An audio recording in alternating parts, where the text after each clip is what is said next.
악적인 자는 내 힘에 굴복해야만 너희를 풀어주겠다고 말한다. 그리고 손가락을 튕기자 모두가 그것을 느낀다. 이 에너지 충격이 마법사의 마력을 흡수하여 적에게 돌려준다. 각 병사들은 포획된 만화가 흐르는 것을 느끼고 수염난 남자는 부하들에게 움직이라고 명령한다. 갇힌 영혼들은 그저 가만히 서서 무슨 일이 벌어지고 있는지 이야기할 수밖에 없다. 그들은 어떤 시스템 옵션을 선택할지 토론하기 시작하고 시아는 대사제와의 대화를 떠올린다. 걱정하는 사람이 결과를 두려워하지만 그녀의 친구는 계획이 있다며 안심시킨다. 문제는 모든 것이 흔들리고 있다는 것이다. 지면이 갈라지고 있어서 꽉 붙잡아야만 한다. 아일린을 도우려던 소녀는 도망치기도 전에 완전히 균형을 잃고 만다. 운 좋게도 발명가가 슈퍼히어로처럼 나타나 제때 그녀를 붙잡는다. 혼돈을 살피던 그들은 밖에서 무슨 일이 일어나는지 봐야 한다는 것을 깨닫고 똑똑한 친구가 오핀에게 그의 힘을 보여줄 수 있는지 묻는다. 그는 힘들어하지만 아직 약간의 만화가 남아있었고 마법을 부리기 시작한다. 한편 왕은 광란하며 무고한 사람들에게 거대한 에너지 구체를 던지는데 마치 잘못된 피구 게임 같다. 남아있는 모든 사람들은 부하들에게 격려를 받는 악당에게 기력을 빨리고 있다. 마법사가 다른 인간들을 처리하는 것을 언급하자 그의 조수는 그들이 도망칠 수 없으니 굴복해야 한다고 상기시킨다.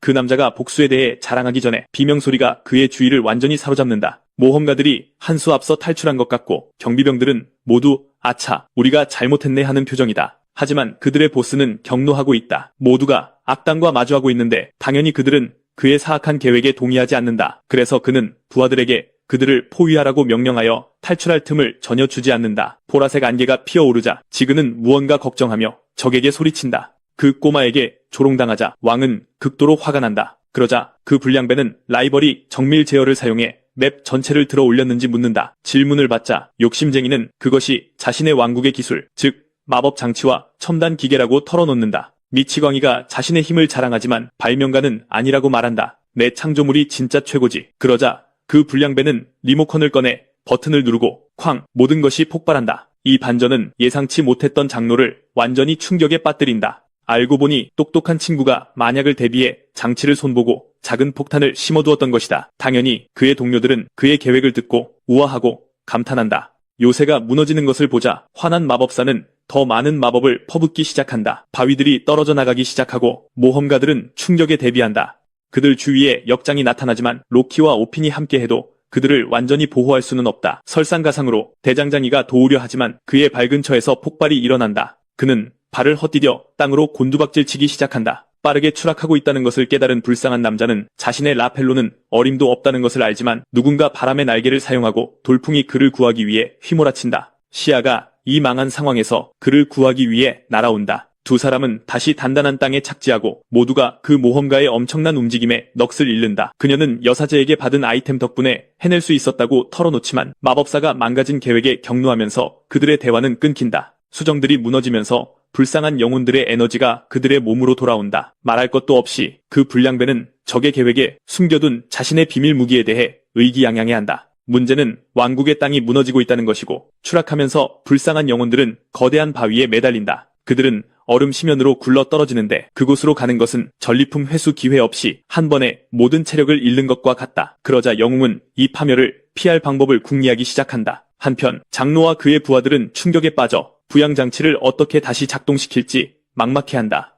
한편 젊은이들 또한 아무것도 작동하지 않아 당황하고 있으며 그녀의 아티팩트조차 쓸모가 없다. 지그가 해결책을 찾으려 애쓰는 동안 아일린이 바위에서 거의 미끄러질 뻔하자 궁수가 그녀를 잡으러 달려간다. 문제는 그녀가 아직 사용법을 파악 중이라 아이템에 오류가 나기 시작했다는 것이다. 로키가 그녀를 구하기 위해 뛰어들고 발명가는 친구가 뛰어드는 것을 보며 초조해한다. 도울 준비는 되어 있지만 여전히 불안함을 느낀다. 놀라운 것은 무언가가 모두를 기절시키고 빨간 옷을 입은 여자가 나타나 금발머리를 구한다는 것이다. 바로 리즈였다. 그녀는 동료들이 자신을 빼고 보물 사냥을 갔다고 생각하고 파트너와 단판을 지으러 따라온 것이었다. 게다가 그녀는 대장간이 망가진 것에 화가 나 있다. 알고 보니 그 아군이 그들을 구하기 위해 기구를 가져왔고 한 명씩 구하기 시작한다. 대장장이가 이 지원군의 희망을 느끼고 있을 때 발사체가 그를 플랫폼에서 떨어뜨린다. 그러자 그의 동료들은 완전히 충격에 빠지고 시아가 도우러 뛰어든다. 다행히 그 남자는 구조되었지만 흰머리 남자는 여전히 모든 것에 대해 극도로 스트레스를 받고 있다. 더 많은 자네들이 물속으로 추락하면서 그들은 마케나 왕국의 군대가 전멸했는지에 대해 이야기하며 그랬을 것이라고 추측한다. 그리고 욕심 많은 그녀는 친구의 무모한 행동에 분노하고 있다. 그의 일이 자신의 돈줄이기 때문에 그를 잃을까 두려워하는 것이다. 그녀는 그의 기술에 너무 집착해서 그를 단지 돈 버는 기계로만 본다. 다른 모든 사람들은 모든 일이 어떻게 잘못되었는지 마치 그들의 모든 노력과 보상이 순식간에 사라진 것처럼 이야기하고 있다. 그 모든 것에도 불구하고 그들은 재능 있는 친구의 계획에 찬사를 보내야 했고 그는 아일린에게 보상이 쓰레기가 아니라고 바로잡아준다. 왜냐하면 그곳의 모두가 방금 100만 골드를 획득했기 때문이다. 흥분이 너무 커서 기구가 흔들리며 거의 추락할 뻔한다. 이제 길 잃은 아기 고양이 한 마리가 빙하를 헤매며 이 장엄한 광경과 충성스러운 부하들의 귀환을 지켜보고 있다. 전세가 역전되자 강력한 자는 자신의 에너지를 방출하며 적들에게 복수를 맹세한다. 알고 보니 임원들이 이 모든 것을 지켜보고 있었고 그들 중 누구도 이 상황에 기뻐하지 않았다. 모든 것에도 불구하고 개발자는 어슬렁거리며 들어와 혼란에 대해 완전히 신이 난 표정이다. 문제는 그의 파트너 중 한 명이 몇 달간의 계획이 모두 수포로 돌아갔다고 지적해도 그 남자는 동요하지 않는다는 것이다. 설상가상으로 잘 차려입은 남자는 안경 쓴 친구가 또 다른 휴가를 계획하는 것을 보고 더욱 화를 낸다. 한편 침착한 사람은 그 남자가 떠나면 게임은 끝장이라고 말하지만 교활한 사람은 아직 회복할 수 있다고 생각한다. 물론 정장을 입은 남자는 이런 식으로 어떻게 이야기를 계속 진행할 수 있을지 알 수 없어 당황한다. 그러자 제작자는 자신들이 이 난장판을 수습하는 동안 플레이어들을 바쁘게 만들 수 있다고 언급한다. 이 계획은 더 이상 팬들에게 휘둘리지 않게 될 것이기 때문에 사업가를 안심시킨다. 계획은 고대의 부름이라는 엄청난 업데이트를 공개하는 것이다. 수많은 직원들이 회사에서 화면에 집중하고 있고 마침내 리더가 업데이트 출시일을 발표하자 모두가 주목한다. 더 많은 업무에 실망한 직원들을 보고 매니저는 모두를 흥분시키는 보너스를 약속한다.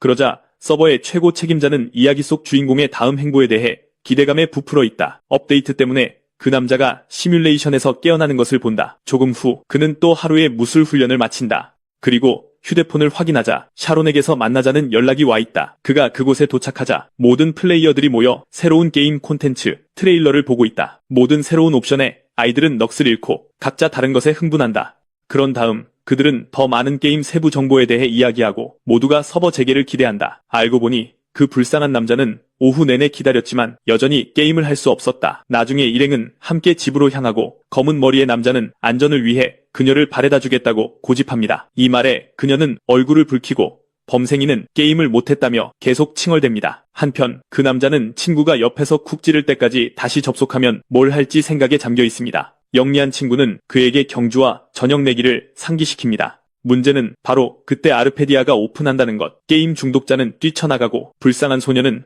혼자 남아 친구와의 즐거운 시간을 놓치고 맙니다. 집으로 가는 길에 그 거친 남자는 옷을 벗어 던지고 캡슐로 뛰어듭니다. 로그인하자 그는 뭔가 다른 점을 발견합니다. 더 많은 보상이 필요하다는 것을 알게 된 욕심쟁이는 더욱더 의욕이 넘칩니다. 클릭하자 빛이 그를 감싸고 그는 무슨 일이 벌어지는지 몰라 기겁합니다. 갑자기 그 남자가 끝없는 어둠 속으로 내던져졌기 때문입니다. 하지만 그때 천국의 문이 나타나고 안으로 들어가자 무언가 그를 당황하게 합니다. 그를 기다리는 천사 같은 형체 주위에는 모루와 도구들이 널려 있고 잘생긴 남자는 새로운 방문객의 도착에 들떠 있습니다. 눈앞의 남자가 지그인 것을 보고 그 거친 자는 자신이 위대한 토르의 사자이자 진짜 천사라는 것을 기억해냅니다. 문제는 대장장이가 그 말을 믿지 않자 잘생긴 남자는 그의 태도에 화가 납니다. 너무 화가 나서 그는 불쌍한 남자에게 널 두들겨 패주겠다고 말합니다. 얄짤없습니다. 진정한 후 그 존재는 플레이어의 클래스와 스탯을 확인하기 시작합니다. 그는 빤히 쳐다보는 시선에 매우 어색해하다가 그 존재가 통과할 자격이 없다고 말하자 화를 냅니다. 통과하려면 신에게 인정받는 것과 같은 대단한 자격이 필요하며 그래야 강철의 대가처럼 위대해질 수 있습니다. 이 말을 듣고 그는 완전히 혼란스러워하고 수염난 남자는 계속해서 그를 깎아내립니다. 그때 펑 그의 뒤에 포털이 열리고 그 남자는 준비가 되면 다시 오라고 말합니다. 그가 눈을 깜빡이기도 전에 소용돌이가 그를 순식간에 다시 빨아들입니다. 그렇게 그는 대장간 앞에 떨어지고 창피했던 장면에 대해 분노에 차 있습니다. 리제스가 나타나고 평소처럼 거들먹거리며 그에게 일하라고 말합니다. 그는 무슨 일이 있었는지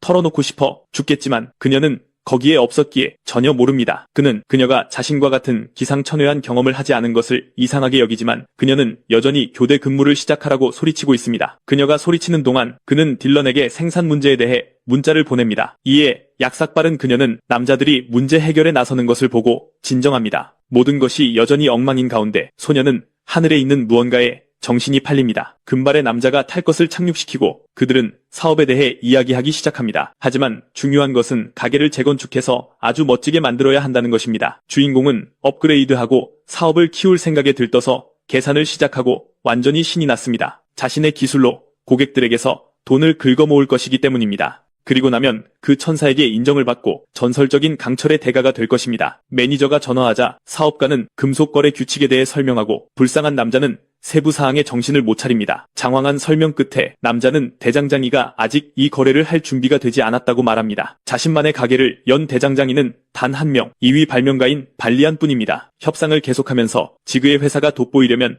특색이 필요하다는 것이 분명해지고 리모델링 비용은 50만 골드가 될 것입니다. 남자는 별로 상심하지 않고 리제스는 보상 덕분에 그 돈을 쓸 수 있다고 말합니다. 파트너가 돈이 많다는 것을 알게 되자 영리한 남자는 더욱 관심을 갖게 됩니다. 그가 최고의 고객이기 때문입니다. 거래가 성사되자 금발의 남자는 다른 작업장은 1000만 골드가 들었다는 소문이 있다고 말합니다. 이 말에 그는 충격을 받습니다. 자신의 기지에 투자한 것보다 훨씬 많은 금액이었기 때문입니다. 딜러는 거래에 감사하며 떠나고 천재는 들은 말에 여전히 충격에 빠져 있습니다. 친구가 그 소식에 여전히 충격받아 있는 것을 볼 때 그녀 뒤에서 갑자기 무언가 움직입니다. 그녀가 돌아보자 완전히 흥분한 포포가 무언가를 우걱우걱 먹고 있는 것을 발견합니다. 그녀는 포포가 이상한 것을 씹어먹지 못하게 막으려 하지만 작은 녀석은 태연한 척합니다. 그의 입에서 그것을 꺼냈을 때 그녀는 그것이 매우 귀중한 것일지도 모른다고 깨닫습니다. 그래서 그녀는 파트너의 주의를 끌고 용이 찾은 것을 보여줍니다. 처음에 그는 뭔지 모르지만 광적인 그녀는 자신의 스킬로 확인해봤다고 말합니다. 소년이 감격에 젖었을 때 우리는 그것이 S급 주개를 만들 수 있는 크로뮴이라는 것을 알게 됩니다. 세 사람은 작은 아이를 따라 숲을 가로질러 광석이 있는 곳으로 향합니다. 그는 그것을 찾을 생각에 들떠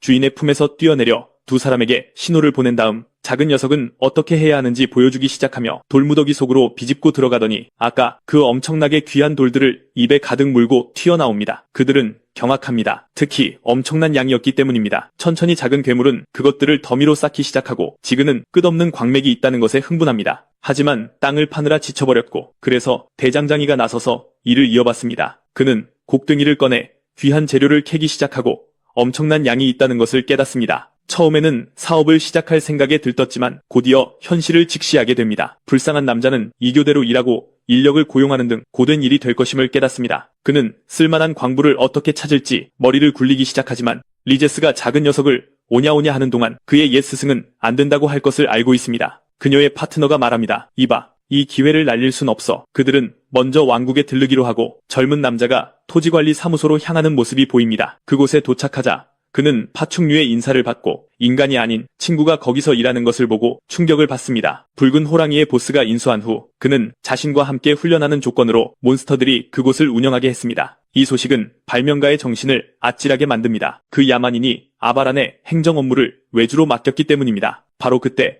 그 전사는 멀리서 누군가 자신의 험담을 하는 것을 느낍니다. 이제 주인공은 원하는 지역의 지도를 보여주고 가격을 묻습니다. 물론 관리자는 예상보다 훨씬 크다는 것을 알고 100만 골드를 부릅니다. 게다가 왕국의 시민이 되어야 합니다. 이 가격표에 그는 기겁합니다. 예상치 못했기 때문이죠. 그래서 그는 흥정을 시도합니다. 하지만 그 생물들에게는 씨알도 먹히지 않습니다. 그들의 분노한 기운이 장난이 아닙니다. 그러자 불쌍한 남자는 자신이 위협받고 있다는 것을 깨닫고 얻어맞는 것을 피하기 위해 물러섭니다. 그럼에도 불구하고 그 화려한 자는 지그를 영웅으로 존경한다며 마음을 바꿔 90% 할인을 해줍니다. 이 소식에 모두가 열광합니다. 젊은 남자에게는 완벽한 거래이기 때문입니다. 한편 한 노인이 산으로 나타난 것 같습니다. 영리한 남자는 돈방석에 앉을 거라 생각하며 잔뜩 들떠서 사무실을 나섭니다. 그리고 일꾼을 구하려다가 한 집에서 쫓겨납니다. 아무래도 그 사람은 이미 일이 너무 많아서 제안이 마음에 들지 않았던 것 같습니다. 우리는 그 불쌍한 남자가 일꾼을 찾는 동안 2번 더 쫓겨나는 것을 봅니다. 그는 옛 친구와 이야기하게 되는데 친구는 일꾼 찾기가 어렵다며 그에게 일자리를 제안하기까지 합니다. 그는 고용되는 것이 아니라 고용하고 싶어서 거절하고 신규 플레이어들이 제작을 하고 있다는 것을 기억해냅니다.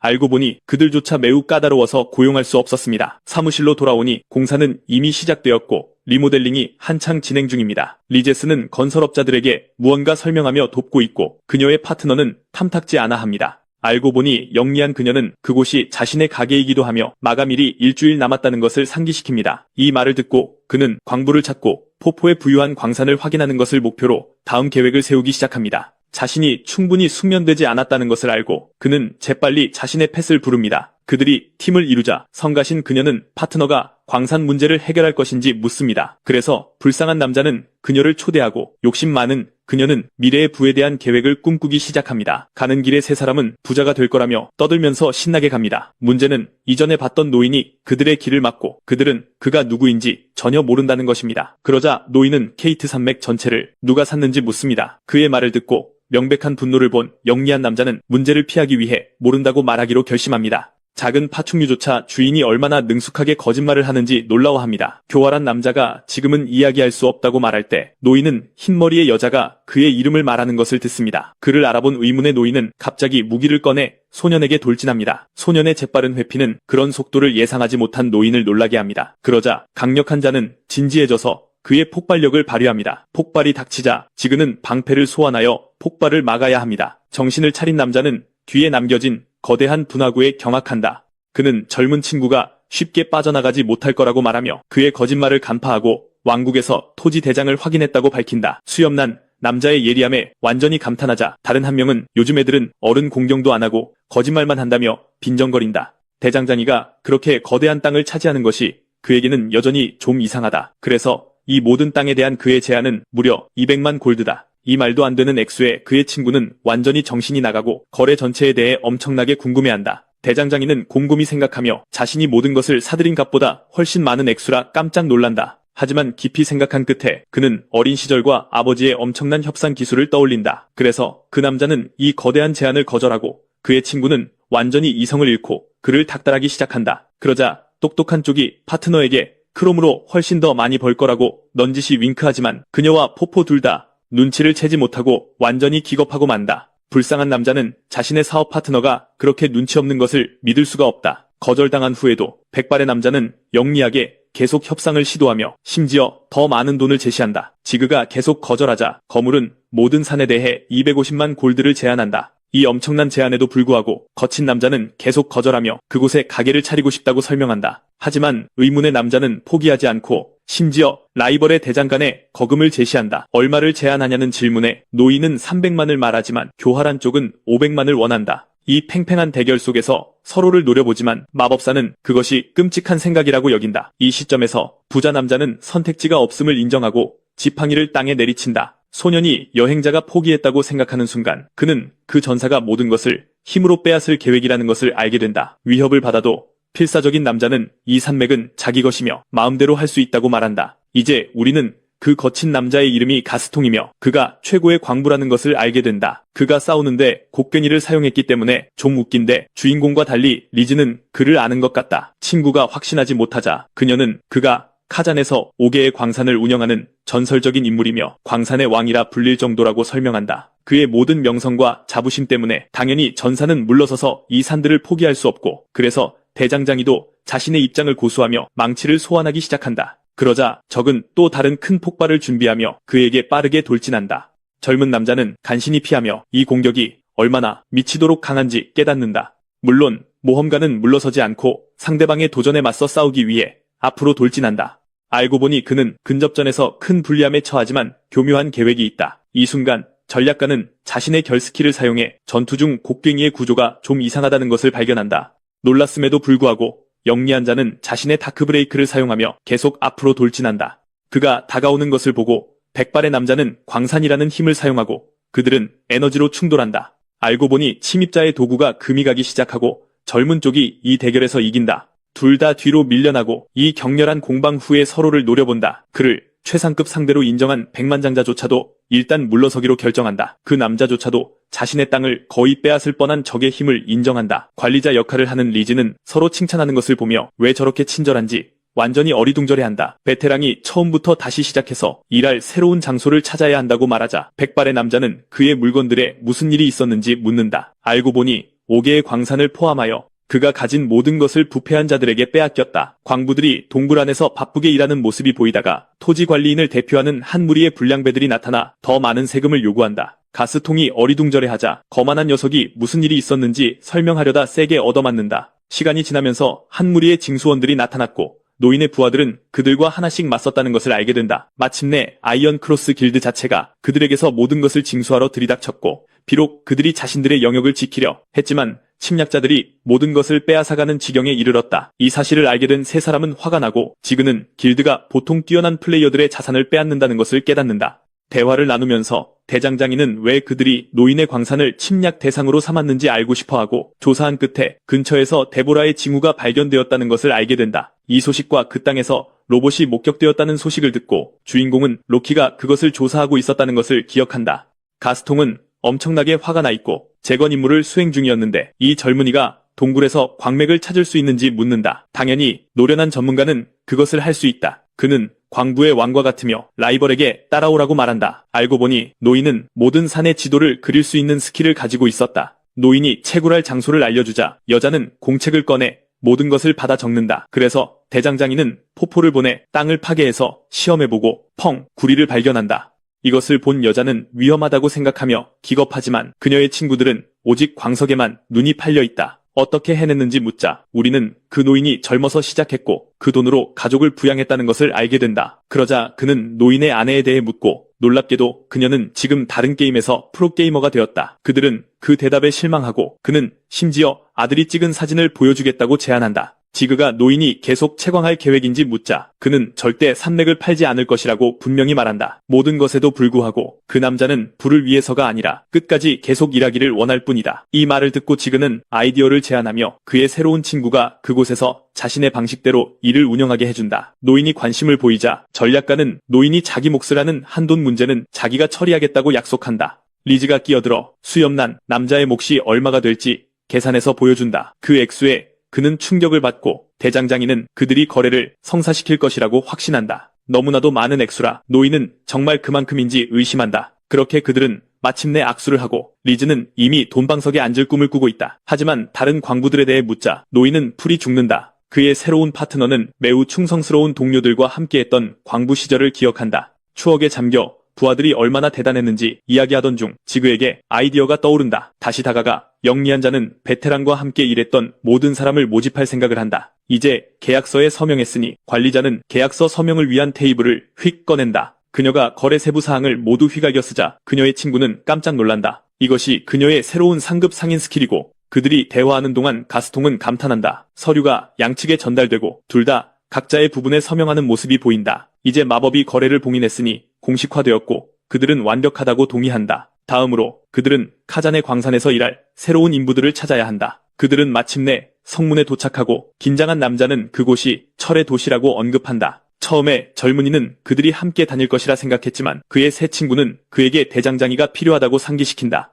돌아다니면서 여행자는 그곳의 엄청난 대회들에 감탄한다. 완벽하게 제작된 무기들 또한 그에게 깊은 인상을 주고 그는 어디서부터 시작할지 생각하기 시작한다. 어슬렁거리다가 그는 최고의 지역 야금술사들을 위한 축제를 발견한다. 게임이 시작된 이래 각 직업은 최고가 되기 위해 경쟁해왔고 이것은 지그에게 큰 기회다. 우선 주인공은 이겨서 더 많은 동맹을 찾고 싶고 게다가 우승자는 고대 드워프의 망치를 얻게 된다. 이 소식은 그가 동료들과 함께 대회에 참가하도록 더욱 의욕을 불태우게 한다. 매우 화려한 장소에서 두 남자가 대화하는 모습이 보인다. 그들이 계속하기 전에 누군가 강철 조종자 토너먼트에 등록하고 싶다며 불쑥 들어온다. 그들이 그를 알아보자 그 남자는 자신이 아발론에서 온 대장장이라고 말한다. 처음에 그들은 그를 모르고 의심하지만 지역 책임자가 양식을 들고 나타난다. 전단지를 읽고 그는 등록 마지막 날이라 운이 좋았다는 것을 금방 깨닫는다. 그녀가 관광객도 참여할 수 있다고 말하지만 할머니는 그게 식은 죽먹기는 아닐 거라고 말한다. 왜냐하면 이웃 왕국 사람이 이 금속 도시에서 우승하려는 건 불가능에 가깝기 때문이다. 하지만 그 말을 듣고도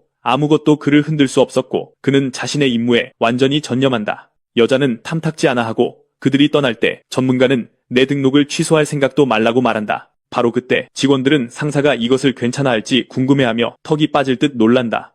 그리고 쾅! 다음날 경기가 시작되고 이벤트가 막을 올린다. 관중은 열광하며 편을 가르다가 새로운 얼굴을 발견한다. 우리 주인공을 보고 모두들 이 녀석은 누구야? 라고 한다. 그리고 한 소녀가 소문을 퍼뜨린다. 그는 아발론 출신이야. 모두가 그가 왜 여기 있는지 궁금해하며 웅성거린다. 약자는 심사위원들의 사랑을 받지 못할 것을 알기 때문이다. 그때 관중은 무패의 챔피언 아론이 마치 자기 것인 양 거들먹거리며 들어오는 발소리를 듣는다. 우리의 느긋한 모험가를 포함하여 많은 사람들이 그가 나타나는 것을 지켜본다. 이 도전에서 그들은 90분 안에 역대 최고의 무기를 만들어내야 한다. 기본적인 건 무료지만 추가적인 건 먼저 승인을 받아야 해요. 하늘에 불꽃이 터지고 모두가 금속을 녹이며 시작할 시간입니다. 우리 실력 좋은 친구가 드워프 스승님의 기술을 뽐내며 불을 맹렬하게 지피고 있네요. 엄청난 기술로 전문가들이 망치질하고 누르고 달구고 식히고 모양을 잡습니다. 하지만 이런 뭔가 잘못됐는지 그의 망치가 갑자기 뚝 부러져 버렸어요. 그리고 안 돼. 알 수 없는 이유로 강철 일부도 망가져 버렸네요. 엎친 데 덮친 격으로 시간은 흘러가고 주최 측은 제작 종료와 심사 시작을 알립니다. 심사위원들이 들어와 평결을 내릴 준비를 합니다. 수많은 무기를 살펴보지만 한 칼날이 빛나고 밀도가 높아 베테랑의 눈을 휘둥그레하게 만듭니다. 정말 멋지군요. 심사위원이 모두를 불러 구경하라고 하고 우승자는 무슨 일이지? 하고 생각합니다. 그는 우승을 확신했지만 장인의 말에 충격을 받습니다. 웅성거림이 퍼지고 사람들은 난리가 났습니다. 소동에도 불구하고 모두가 결과에 동의합니다. 다들 그 발표에 대해 이야기하고 있는데 정말 충격적이기 때문이죠. 그러자 빨간 머리가 장로님께서 우승자를 발표하실 거야 라며 비밀을 털어놓을 준비를 합니다. 물론 두 실력자 간의 대결이었고 회색 머리의 인물이 이름을 발표하려 합니다. 결과는 아론과 지그의 무승부였고 모두가 외지인이 끼어든 것을 감당하지 못해 발칵 뒤집힙니다. 의회조차 불만이고 한 처녀가 혼란이 일어나기 전에 그들을 진정시키려 합니다. 하지만 그 불량배는 불만이 있어서 여행자 같은 이방인과 비교당하는 걸 참지 못합니다. 그는 단단히 화가 났습니다. 그는 가능한 한 빨리 재심사를 요구합니다. 장인이 끼어들어 신중하게 내린 결정이라고 말합니다. 하지만 그녀가 재심사를 거절하기도 전에 누군가 말을 가로챕니다. 주인공 자신도 재심사를 원하며 무승부가 마음에 들지 않아 라이벌에게 다가섭니다. 영리한 친구가 무패의 상대를 도발하며 자기 무기를 자랑하고 결투를 신청합니다. 이 말에 다혈질은 전력으로 돌진하고 천재는 자신의 기술로 장비의 약점을 확인합니다. 그는 한 부분의 균열을 발견하고 무기의 결함을 파악한 후 거만한 상대가 다가오길 기다립니다. 그리고 그들이 충돌할 때 전략가는 자신의 다크 브레이크 기술을 터뜨립니다. 이로 인해 불쌍한 남자의 거대한 무기가 종잇장처럼 찢어집니다. 그 광경에 그는 완전히 낙담하고 결과에 불만스러워합니다. 그 후 그 플레이어는 누가 새로운 축제의 챔피언이냐고 묻습니다. 모두가 대결의 충격에서 헤어나오지 못할 때 한 현지인이 분노하며 난입합니다. 그는 재심사를 요구하며 이 대회가 자신들 문화에서 큰 의미가 있기 때문에 우승을 취소하라고 합니다. 하지만 대장장이 조합의 리더가 나서서 모두에게 진정하라고 말합니다. 그들의 행동이 창피할 뿐이라고요. 게다가 그녀는 단조된 장비는 전투를 위한 것이며 부서진다면 우승할 자격이 없다고 상기시킵니다. 다시 말해 이 친구가 의심의 여지 없이 모든 것의 챔피언이라는 거죠. 그는 대장장이 우두머리에게서 트로피를 받고 망치와 마법 금속도 얻습니다. 이제 그는 새로운 전리품에 매우 기뻐하며 마침내 낡은 장비를 버릴 수 있다는 걸 압니다. 게다가 그가 얻은 아이템은 전설 등급으로 프로들에게도 매우 희귀한 것입니다. 그러더니 쾅, 세금을 내지 않으면 블루던 길드의 제1의 적이 될 거라고 말합니다. 지그처럼 다른 모든 사람들도 그 조직에 대한 소문을 듣고 충격을 받습니다. 이 길드는 기본적으로 다른 모든 길드 중 최고인 아이언 크로스 길드의 하위 조직입니다. 지금 이 길드원들은 자신들의 명성을 과시하며 모든 영토를 휩쓸고 있습니다. 그리고 그들의 명성은 그들은 매우 잔인하고 강경하기로 유명해서 건드리지 않는 게 상책입니다. 지그는 최근에 들었던 지역 영주에 대한 기억을 떠올리며 머리를 빠르게 굴립니다. 곰곰이 생각해본 그는 그런 거물들과 싸우는 건 안 될 일이라고 판단하고 세금이 얼마인지 묻습니다. 그러자 그 잘난 체하는 녀석이 터무니없는 금액에 대해 짓거리기 시작하고 우리 주인공은 이 말도 안 되는 소리에 눈에 띄게 화가 납니다. 그는 칼을 뽑아 엄청난 힘으로 땅에 내리꽂습니다. 왜냐하면 진심으로 징수원이 너무 심했고 대장장이는 약자를 괴롭히는 걸 참지 못하기 때문입니다. 그의 얼굴에는 분노가 역력하고 이제 모험가는 필요하다면 싸울 준비가 되어 있지만 무술가는 두려워하지 않고 싸울 태세를 갖춥니다. 이에 발명가는 그 미친 요금을 내느니 차라리 가게 문을 닫겠다고 말합니다. 그래서 그 악당은 자신이 이기고 우위를 점할 것이라 생각하며 거만해집니다. 하지만 반전으로 모두가 그가 완전히 박살나는 것을 지켜봅니다. 게다가 패배자는 이대로 돌아가면 보스가 뒤집어질까봐 두려워서 자신의 계획을 실행하기로 결심합니다. 한 용병이 천재의 파워업에 감탄하는 동안 악당은 움직입니다. 그는 리즈의 무릎에서 무언가를 낚아채고 그녀는 눈을 깜빡일 시간조차 없습니다. 알고 보니 그 바보는 허락도 없이 포포를 잡는 게 똑똑한 생각이라고 여겼던 겁니다. 그의 계획은 작은 녀석을 인질로 삼아 왕국의 세금을 내게 만드는 것이었고 불쌍한 녀석은 혼란에 빠졌습니다. 모두가 이 난장판을 걱정스럽게 지켜보지만 작은 드래곤 때문은 아닙니다. 그가 계속해서 헛소리를 늘어놓기 전에 그 바보는 얼굴에 잔인한 한 방을 맞습니다. 그 타격이 너무 강해서 로키에게 그를 끝장낼 기회까지 줍니다. 이제부터 검은 피부의 남자는 마무리 담당이지만 그는 신경 쓰지 않습니다. 자신의 귀여운 존재가 위협받는 것이 그를 화나게 했기 때문이죠. 다른 동료들은 조용한 친구가 입을 열었다는 것에 충격을 받습니다. 그리고 이 모든 일 때문에 블루던은 레드 타이거즈에게 전쟁을 선포합니다. 그는 부하가 기지로 빈손으로 돌아왔는지 궁금해합니다. 우리는 불쌍한 친구가 자신을 변명하며 레드 타이거즈가 개입했다는 것을 언급하는 것을 봅니다. 그러다 보스가 잘 모르는 것 같자 겁쟁이는 다른 그룹이 마을의 새로운 대장장이를 지원하고 있다고 말합니다. 이 말을 듣고 그 남자는 부하에게 일단 진정하라고 말합니다. 왜냐하면 이 첫 번째 패배 후에도 그 미치광이는 상황이 더 흥미진진해질 것이라고 생각하기 때문입니다. 이제 두 남자가 서로를 상대로 격렬하게 무술 훈련을 하고 있습니다. 그들이 주먹을 주고받는 동안 파란 옷을 입은 쪽이 재빨리 상대의 다리를 제압합니다. 경기가 끝나자 나이 많은 남자는 상대의 실력을 인정하며 진지하게 무술을 배울 생각이 있는지 묻습니다. 하지만 유하는 아니오라고 합니다. 괜찮습니다. 라며 즉시 거절합니다. 그러고 나서 다른 학생들의 행방을 물어보니 친구들이 근처 캡슐 호텔에서 아이디를 만들러 갔다는 것을 알게 됩니다. 그들이 다가오는 길드전에 참여하기 위해 이러고 있다는 것을 기억하고 검은 피부의 남자는 깜짝 놀랍니다. 이제 아이언 크로스의 간부인 문이 등장해 블루던이 대출금도 갚지 못해서 전투를 할 돈이 없다고 말합니다. 그럼에도 불구하고 그 미치광이는 레드 타이거즈와 맞서기 위한 이유가 있다고 주장합니다. 게다가 그의 변명은 자기 부하 중 한 명이 이 길드에게 공격당했다는 것입니다. 생각을 이어가며 그는 시스템상 전쟁 제안을 거절할 수 없다는 것을 기억하지만 그 조건이 수락되었다는 사실이 놀랍습니다. 증거로 케이지는 중앙대륙 점령 시도 때 중앙길드 연합에 의해 저지당했던 것을 회상합니다. 그때 레드 타이거즈는 그 반대 세력에서 중요한 역할을 했었고 지금이 그들을 이기고 맵 중앙을 향한 성전을 다시 시작할 기회입니다. 이 계획에 전적으로 동의하는 사람은 바로 대장인 베헤모스이며 그는 대결을 승인하고 블루던이 승리하면 빚을 탕감해주겠다고 약속합니다. 이 말에 금발 남자는 식은땀을 흘리지만 부하에게 망치지 않도록 기도하라고 말합니다. 그렇지 않으면 상황이 훨씬 더 복잡해질 거라고요. 이 말에 침착했던 남자는 유령이라도 본 듯한 표정을 짓습니다. 이제 승리에 더욱 들뜬 간부 중 한 명이 타사르 평원의 방랑자 주점에 나타납니다. 늦은 변명은 사업 얘기가 길어졌다고. 뻔하군. 지그가 중요한 얘기를 꺼내려는데 친구가 말을 가로채며 최근 전쟁 등 이 지역의 복잡한 상황에 대해 설명하기 시작합니다. 전문가가 계속 설명하는 동안 대장장이는 아니라고 합니다. 관심 없어라며 자기 생각을 전하기 위해 소리칩니다. 이것을 보고 정치인은 그를 약간 성급하다고 생각하고 재빨리 주인공에게 서류를 보여줍니다. 모험가는 그것이 블루던의 정보임을 확인하고 왜 신경 쓰냐는 질문에 자신이 전쟁에 얽혀 있다고 털어놓습니다. 그러자 사업가는 그의 친구가 자신들과 팀을 이루기 전에 다른 길드에 속했었는지 묻습니다. 하지만 발명가는 뭔가 수상한 점을 발견하고 어떤 길드에도 속해 있지 않으면서 왜 싸움에 끼어들었는지 추궁당합니다. 그러자 그 남자는 세상에서 가장 짜증나는 것들에 대해 불평하기 시작합니다. 우선 말이 중간에 끊기고 다음 말을 꺼내려 할 때 주인공이 엄청나게 불안해 보입니다. 금발머리가 친구가 괜찮은지 확인하지만 그는 부두에서 뭔가 때문에 완전히 풀이 죽어 있습니다. 알고 보니 그 불쌍한 친구는 K가 과거에 그 짜증나는 사람들 중 하나라는 걸 알아차립니다. 두 그룹 간의 이 충돌이 완전한 전멸전이 될 거라는 걸 알고 젊은 친구는 겁에 질려 있습니다. 그러자 나이 든 남자가 그날 로키가 볼케스를 쫓았기 때문이라고 설명합니다. 그래도 젊은 친구는 말도 안 된다는 반응입니다. 다른 길드를 전멸시키는 건 너무 과격한 일이지만 그의 사부는 블루던이 빚더미에 빠져 있어서 아이언 크로스가 지원해줄 가능성은 희박하다고 상기시켜줍니다. 이 때문에 레드 타이거즈가 승리할 것처럼 보이지만 전사는 이게 식은 죽먹기가 아닐 거라는 걸 알고 있습니다. 그가 멍하니 있는 틈을 타 베테랑이 그를 붙잡고 체육관 시간과 용병단 가입에 대해 이야기합니다. 자신이 이미 그들의 팀이라는 걸 알게 된 불쌍한 친구는 완전히 충격에 빠집니다. 이제 지그와 그의 친구는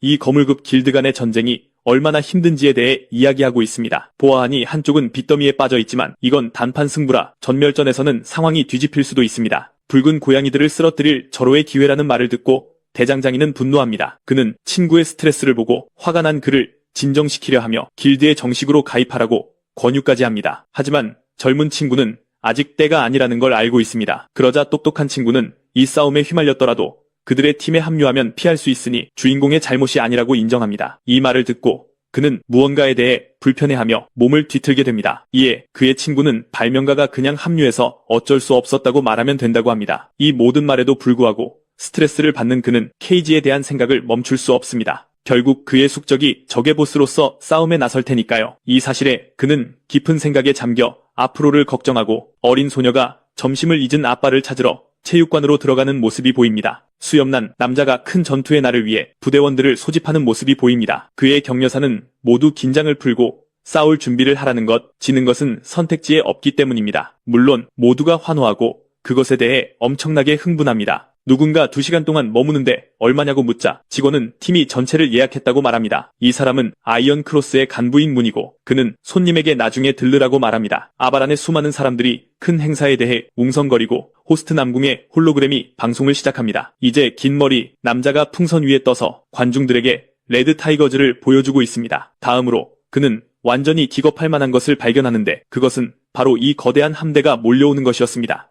200명가량의 병사들이 케이지의 지휘 아래 전장을 휩쓸고 있으며 케이지는 마치 자기가 주인인 양 거들먹거리고 있습니다. 그는 베헤모스에게서 받은 갑옷을 입고 있어서 자신만만합니다. 그리고 그건 신화 등급의 초고성능 장비 같은 겁니다. 그의 분위기 전체가 파괴를 외치고 있으며 그는 고양이과 녀석들을 쓸어버릴 생각뿐입니다. 대혼란이 시작되기까지 5분이 남았다고 공지하지만 지휘관은 수적 열세에 땀 흘리지 않습니다. 그의 오른팔은 자신이나 다른 리더 같은 사람들만이 이렇게 침착할 수 있다며 엄청난 전력 차이에 스트레스를 받고 있습니다. 이 말은 수염난 남자를 화나게 하고 그는 로키의 지지를 얻으려 하지만 로키는 그저 조용히 있을 뿐입니다. 그리고 그는 갑옷과 무기를 보내주기로 한 지그에 대해서도 걱정하고 있습니다. 하지만 그 친구는 모두에게 잠수를 탔습니다. 카운트다운이 시작되고 시계가 0을 가리키자 야만인들이 행군을 시작하며 모두 전투 준비를 합니다. 리제스는 무릎에 포포를 안치고 이 모든 것을 지켜보고 있는데 무언가에 대해 확신이 없는 표정입니다. 왜냐하면 아까 그를 찾아갔을 때 그의 작업장은 텅 비어 있었기 때문입니다. 그녀가 찾은 것은 사라진 친구가 남긴 쪽지뿐이었고 기본적으로 미안하다는 내용이었습니다. 한 무리의 사람들이 모여서 선수들에게 돈을 걸 준비를 하며 들떠 있습니다. 그때 한 남자가 레드 타이거즈에 돈을 거는 사람이 있냐고 묻자 모두들 아니라고 대답합니다. 위험을 감수하지 않겠어. 길드의 최고 상인 중 한 명인 밀리언즈가 지켜보고 있고 그는 그래라고 말합니다. 이건 이미 끝난 게임이야. 몇몇 남자들이 동의하며 승산 없는 싸움이라고 하지만 리제스는 그만하라고 말합니다. 그녀는 전쟁을 그렇게 예측할 수 없다는 것을 기억하며 그 남자는 레드 타이거즈에 걸고 싶어? 라고 묻습니다. 아무도 이 무모한 내기에 관심이 없는 것을 보고 똑똑한 그녀는 도박을 좋아하지 않는다고 말합니다. 하지만 그때 그 간부가 나타나 테이블에 100만 골드를 내려놓으며 레드팀의 승리에 겁니다. 모두 입이 떡 벌어지지만 딜러는 이제 물릴 수 없는데도 그냥 태어납니다. 그의 친구가 이봐, 너 소명을 잃었던 거 기억나? 라고 말합니다. 하지만 금발머리는 믿어야 한다며 마법사도 동의하는지 묻습니다. 고개를 끄덕인 후 불안해하는 그녀는 작은 용과 함께 군중 속에 앉습니다. 그녀는 패닉에 빠져 친구에게 돌아와 달라고 애원합니다. 길드가 지면 가게 문을 닫아야 하기 때문입니다. 수염난 남자가 광폭화 모드로 들어가 좌우의 적들을 베어 넘깁니다. 그의 오른팔도 바로 옆에서 맹수처럼 돌진하고 있습니다. 아까 그 무술가가 끼어들어 레드 팀원 중 한 명을 공격합니다. 거만한 그는 지난번 도움에 대해 상대에게 감사 인사를 합니다. 남자가 막 입을 열려 하자 전사는 괜찮다고 말합니다. 현실에선 전 경제학자입니다. 하지만 여기선 제가 바로 블루던의 미친 개죠. 그는 또한 아르페디아의 거물급 전사입니다. 하지만 그가 무언가 하기도 전에 무언가 그를 덮칩니다. 바로 로키가 볼케스를 또다시 쓰러뜨린 것입니다. 자비는 없습니다. 모두가 수적으로 열세임에도 불구하고 붉은 고양이의 엄청난 활약에 대해 떠들고 있습니다. 문제는 케이지가 나서면서 시작됩니다. 푸른 불꽃 주먹으로 그는 다수를 쓰러뜨립니다. 그러자 야만인들은 저 폭발이 분명 그의 라이벌 짓일 거라고 말합니다. 금발머리가 모두를 파괴하기 시작하자 수염난 남자가 좋아라고 말합니다. 내 차례군 하며 그에게 달려듭니다. 푸른 에너지와 붉은 에너지의 충돌은 장관을 이루며 거대한 폭발을 일으킵니다. 그리고 호랑이 리더가 네가 이렇게 빠른 줄은 몰랐는데 라고 말합니다. 장비 좋은데 친구. 이 말을 듣고 교활한 자는 바르쿠스 지역 전투에서의 마지막 만남을 회상하며 이제 또 다른 공격을 준비하고 있습니다. 상대가 공격하기 위해 뛰어오르자 베테랑은 그의 힘에 뭔가 이상하다고 느낍니다. 왜냐하면 그가 적을 상대하는 동안 그의 부대원들은 궁지에 몰리고 있었기 때문입니다. 한편 지그는 전쟁을 돕기 위해 파견된 의문의 부대에게 들판을 보여주고 있습니다. 일주일 전 불쌍한 그는 필중이 자신에게 안겨준 모든 슬픔을 다시 겪고 있었고 게임에서 그를 보는 것은 정말 최악이었습니다. 유하는 복수할 생각에 완전히 들떠 있습니다. 그는 더 이상 그냥 얻어맞던 그 녀석이 아니니까요. 이제 그는 싸울 준비가 되었습니다. 하지만 복수를 멋지게 하려면 감정적으로 되지 말고 현실적으로 생각해야 합니다. 그냥 멋진 기술만으로는 충분하지 않습니다. 길드전은 1대1 대결이 아니니 수적 열세를 어떻게 감당할지 알아내야 합니다. 그는 계획을 짜면서 딜런에게 지원을 요청할 수 없다는 걸 알지만 그때 교활한 계획이 떠오릅니다. 어떤 이유에선지 그는 금발 남자의 귀걸이에 대해 궁금해합니다. 싸움으로 돌아와서 노련한 남자가 상황을 살피며 강한 공격은 갑옷에 막히고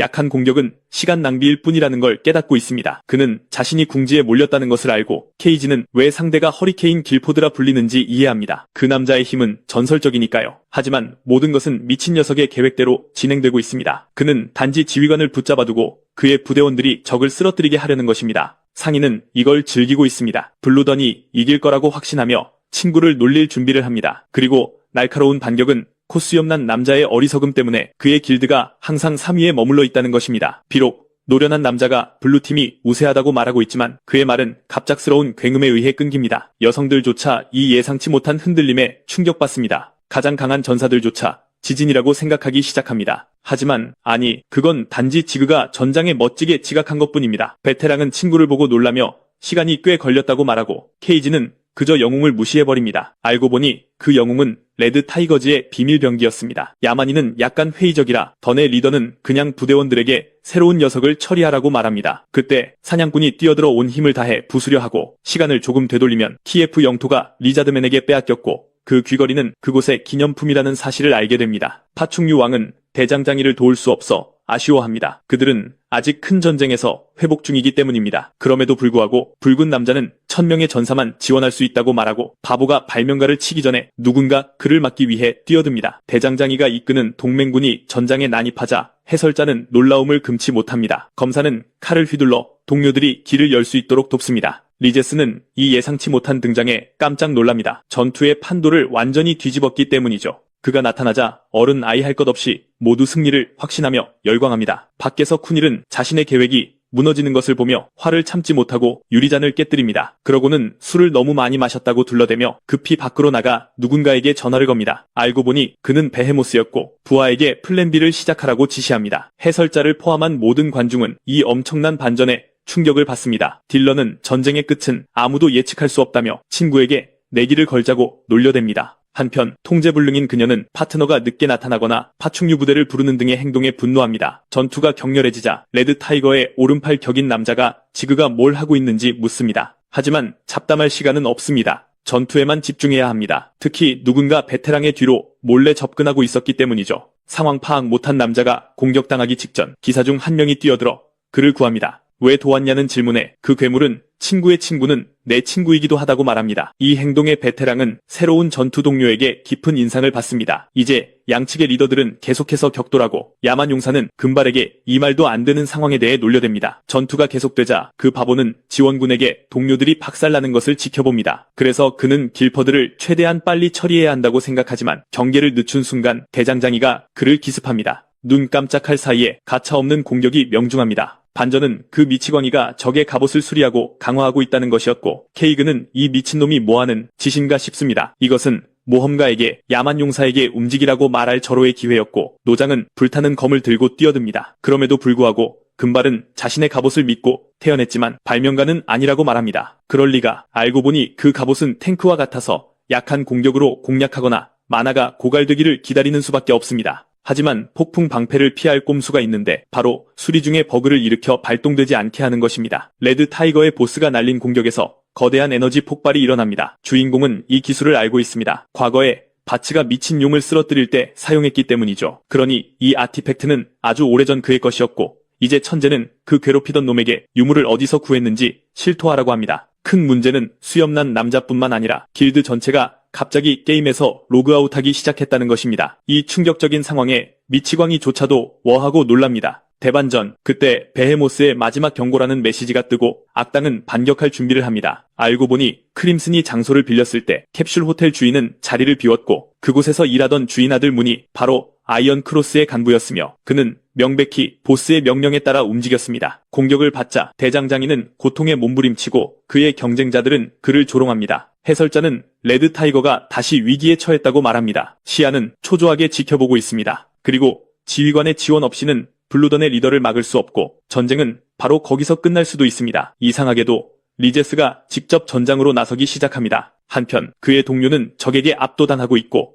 그는 동료들의 유일한 희망입니다. 불쌍한 친구도 자신이 큰 위기에 처했음을 알고 이것이 정말 끝인지 궁금해합니다. 하지만 운 좋게도 케이그의 만화는 이전 전투로 바닥나고 있었지만 상관없었습니다. 괴롭히던 놈이 곧 검으로 그를 제압했기 때문입니다. 그리고 바로 그때 그 바보는 오랫동안 닮은 점을 못 알아보다가 마침내 유한을 알아봅니다. 접속이 끊긴 사람들은 게임에 다시 접속할 장소를 필사적으로 찾지만 자리가 없습니다. 그래서 모두 집으로 가서 PC로 접속할 계획이지만 교통체증이 장난이 아닙니다. 이 난리통에도 보스는 동료들에게 공공자전거를 타고 최대한 빨리 가라고 지시합니다. 한편 그 바보는 현실에서도 게임에서도 실패자라며 패배자를 계속 조롱합니다. 이제 그 가학적인 자는 이 전쟁을 완전히 끝낼 일격을 가할 준비가 되었습니다. 하지만 그 일이 벌어지기 전에 로그는 오만한 자의 검을 산산조각 내는 기술을 선보입니다. 지금이 도망칠 기회입니다. 복수를 원하지만 모든 것을 잃고 전투에서 패배할 수도 있습니다. 주인공이 도망치자 수많은 블루던 멤버들이 그를 쫓기 시작하고 그의 경쟁자는 그를 빨리 잡기 위해 더 많은 부하를 보냅니다. 해설자는 위대한 발명가를 쫓는 엄청난 인파에 압도됩니다. 수많은 공격이 그를 노렸지만 하나도 맞지 않자 금발은 부하들에게 원거리 공격을 사용하라고 명령합니다. 어떻게 해야 할지 고민하던 지그는 영원히 도망치는 것은 좋은 계획이 아니라고 생각하고 특별한 기술을 떠올립니다. 문제는 수많은 화살이 그를 향해 날아오고 있다는 것이지만 마법의 파도가 나타나 이 위험한 공격들로부터 모험가를 보호합니다. 모두가 이 마법 같은 구출에 놀라며 누가 한 짓인지 궁금해합니다. 돌담에서 3명의 마법사가 나타나 레드 타이거를 지원합니다. 왜 왔냐는 질문에 꼬마는 많은 사람들이 전투 스트리밍을 보고 있으며 돕기 위해 자신들의 퀘스트를 잠시 멈췄다고 말합니다. 이에 시아는 친구를 걱정하지만 사실은 이런 공경에 빠진 그를 꾸짖고 있습니다. 이 상황에 가장 신이 난 사람은 라이브 스트리밍 해설자로 레드 타이거가 또 한 번 구출되는 장면 전환을 설명합니다. 결국 길퍼드가 마침내 서버에 다시 접속할 때까지 전투는 다시 뜨거워집니다. 영웅들이 이기면 모든 게 어떻게 끝날까요? 계획은 그저 그를 안전하게 살려두는 것입니다. 계획은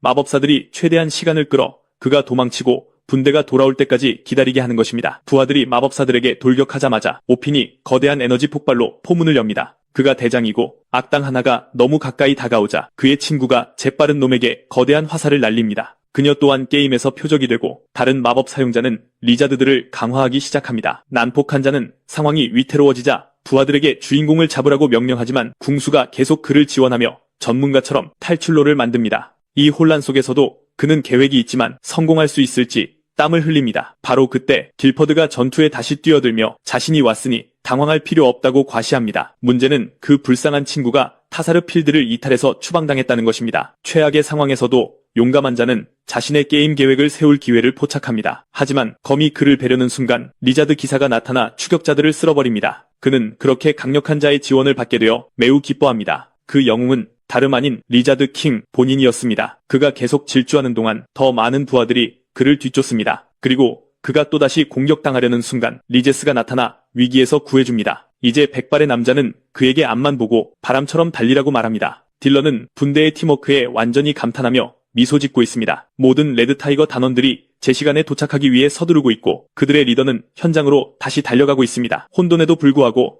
여전히 승리의 기회는 있었고 이는 케이그의 사악한 웃음소리에 충격받기 전까지 보스를 흥분시킵니다. 현재의 혼란 속에서도 카스지그는 절벽 끝에 다다랐고 더 이상 달아날 곳이 없습니다. 바보가 게임이 끝난 것처럼 너무 일찍 축하하기 시작할 때 발명가는 침착함을 유지합니다. 왜냐하면 그 미친 녀석은 망설임 없이 곡괭이를 꺼내 악당들에게 돌진하기 때문입니다. 그리고 강력한 휘두름으로 그는 빠르게 땅을 조각내기 시작합니다. 그 충격으로 온 땅이 미친 듯이 무너지기 시작합니다. 각 동맹군은 식은 죽먹기로 그 지역의 악당들을 소탕합니다. 그들이 강하긴 하지만 수정 열쇠의 궁수는 약간 지쳐가며 친구가 잘 버텨주길 바랍니다. 그때 갑자기 리제스가 나타나 지원을 요청합니다. 친구들이 공경에 처했기 때문입니다. 이제 적군 전체가 대규모 붕괴로 공황 상태에 빠졌지만 케이그는 그의 경쟁자를 도발하기 시작합니다. 그래서 그 난폭한 자는 이전에 자신을 그렇게 괴롭혔던 자에게 반격하기 위해 되돌아오지만 초심자는 자신이 함정에 빠졌다는 것을 깨닫고 정신을 판 대가로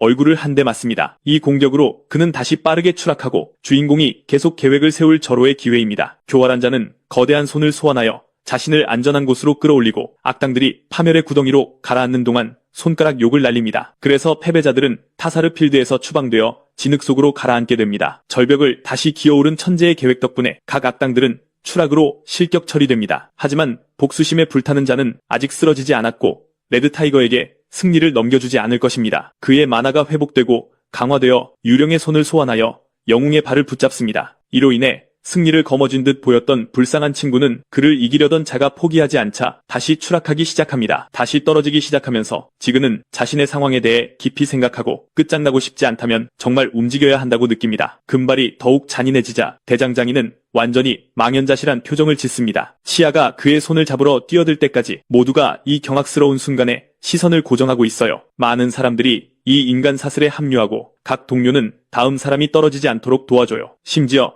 포포도 힘을 보태죠. 그리고 모두의 노력 덕분에 의지가 굳은 이들은 다시 단단한 땅으로 돌아와요. 관중과 도박꾼들이 손에 땀을 쥐게 하는 장면에 집중하고 있는 가운데 다행히 붉은 고양이들 중에는 생존자가 있지만 푸른 새벽 쪽에는 아무도 없어요. 다시 말해 이 장대한 대결의 승리는 좋은 편에게 돌아간 거죠. 코스염 아저씨는 이 엄청난 반전에 완전히 정신이 나갔고 딜런은 그저 놀라움을 즐기고 있어요. 그가 승리를 거머쥐자 그의 동료가 나타나 도움을 준 것에 대한 인정을 받고 싶어해요. 알고 보니 아무도 리즈가 어떻게 도왔는지 모르지만 그녀는 자신의 미니 드래곤과 함께 그를 완전히 구해냈다고 주장해요. 그때 궁수가 나타나 다음에 싸울 계획이 있으면 미리 알려달라고 상기시켜요. 그녀는 쿨해 보이지만 왜 자신들을 부르지 않았냐며 그를 추궁하기 시작해요. 모두가 모이고 질문에도 불구하고 일어난 일에 대해 모두 흥분해 있어요. 하지만 파티가 시작되기 전 누군가 갑자기 산을 오르며 나타나요. 그건 바로 케이지. 다시 그들을 괴롭히기 위해 메시의 심연에서 돌아왔어요. 그들은 마지막 상대가 처참한 실패에서 천천히 일어나는 것을 지켜보고 그 짜증나는 녀석이 가장 먼저 한 일은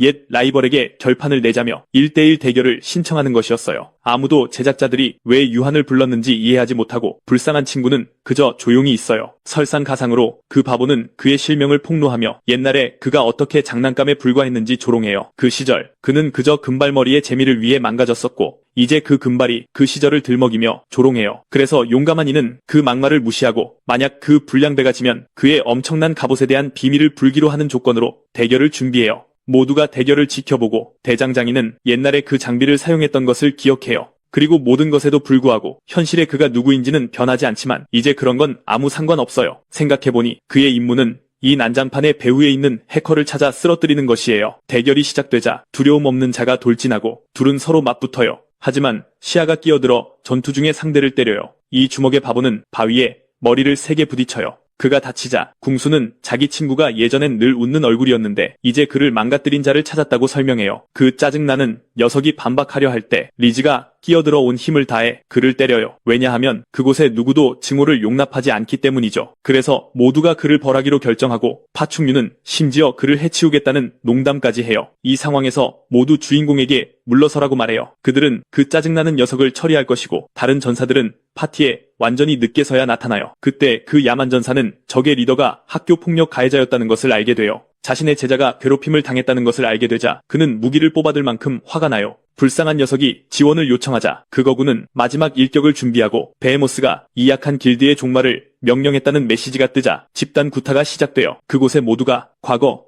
그의 괴롭힘에 대해 케이지에게 분노를 터뜨려요. 그는 곧 모두에게 제압당하고 시아는 진정하며 각 동료들은 마침내 승리를 축하해요. 이런 지지를 받자 그는 이 새로운 감정에 완전히 놀라지만 왜 항상 혼자 플레이했냐는 질문을 받았던 것을 기억해요. 하지만 그때 그는 동료들과의 좋았던 시간을 떠올리며 자신을 지지해준 이들에게 합류해요. 축하하기 위해 모두가 그를 기리기 위해 공중으로 던지기 시작해요. 그 전쟁은 오랫동안 커뮤니티에서 계속 회자되었는데 모두 파충류와 함께한 대장장이의 활약 덕분이었어요. 그리고 이 모든 것이 기본적으로 그를 유명인사로 만들어서 어디를 가든 쫓기는 신세가 되었죠. 그러자 진행자가 그를 인터뷰하기 시작하며 온갖 별명을 던져요. 처음에 긴 머리 남자는 그가 비늘 덮인 동료들을 정신 지배한다고 생각해요. 게임 밖에서는 현실의 팀원들이 방송을 보고 있고 그 대장장이는 몬스터와 대화하는 것으로 유명해요. 그러자 수줍음 많은 친구는 농담이 마음에 들지 않아 빨간 머리를 쫓기 시작해요. 그들은 푸른 새벽 길드가 붉은 호랑이들을 방해하기 위해 전원을 끊었던 캡슐 호텔에 도착해요. 그때 모두 안으로 들어가고 팀원들은 그곳에 누군가 있는 것을 보고 충격을 받아요. 그들을 보고 똑같이 놀란 한 소녀예요. 알고 보니 그곳에서 아르바이트를 하는 리즈 본인이었어요. 게다가 남자는 그녀가 좀 달라 보인다고 생각하지만 당연히 머리와 옷이 바뀌었으니까요. 대화가 시작되기도 전에 불쌍한 친구는 동료가 갑자기 더 많은 일을 요구하자 완전히 겁을 먹어요. 그 모든 소동 후에 그녀와 딜런은 팀을 이루어 지그의 무기 선적을 나누기로 결정해요. 게다가 그 짜증나는 이해 관리 기술과 주인공의 작업 분위기가 완벽하게 어우러져 결국 수많은 고객을 확보하게 돼요. 조금 뒤 그 흉갑 안에서 누군가 말하는 것 같은 이상한 순간이 있고 모두들 그녀가 말하는 게 무슨 일이냐는 반응이에요. 알고 보니 그녀 안에 있는 존재는 케이지였고 그는 자신의 라이벌을 괴롭혔던 것에 대해 실토해요. 하지만 그가 아무리 열심히 설명하려 해도 아무도 믿지 않아요. 이제 그 불량배는 아이언 크로스 길드의 보스인 베헤모스가 이 모든 것의 배후라고